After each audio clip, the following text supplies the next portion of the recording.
Cette fois encore, ils n'ont pas dérogé à ce qui est devenu une tradition dominicale. Quelques 70 000 manifestants se sont retrouvés place de l'Indépendance à Kiev.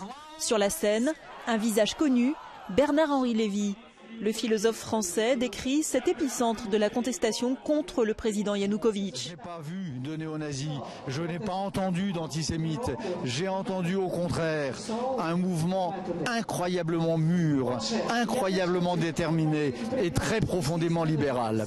Et je crois que l'ambition de cette révolution ukrainienne est beaucoup plus importante.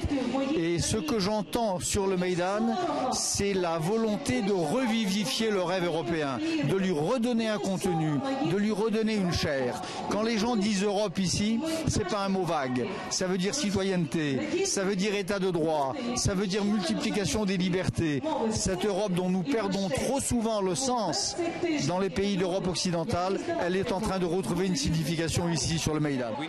À ses côtés, les principaux dirigeants de l'opposition, l'ancien boxeur Vitali Klitschko, mais aussi Arseniy Yatsenyuk, ex-ministre de l'économie et chef du parti de l'égérie de la Révolution orange, Yulia Tymoshenko.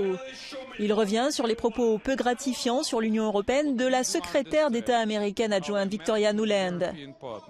Ce que nous entendons, dit-il, c'est que nos partenaires américains et européens soutiennent l'Ukraine. Et c'est la première fois que c'est rendu public, qu'ils sont prêts à soutenir l'Ukraine politiquement et économiquement. Et nous apprécions l'assistance des États-Unis et de l'Union européenne.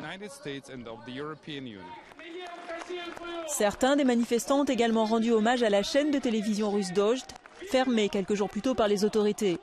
Plus généralement, les protestataires maintiennent leurs revendications, parmi lesquelles des élections anticipées et une réforme constitutionnelle visant à rééquilibrer les pouvoirs.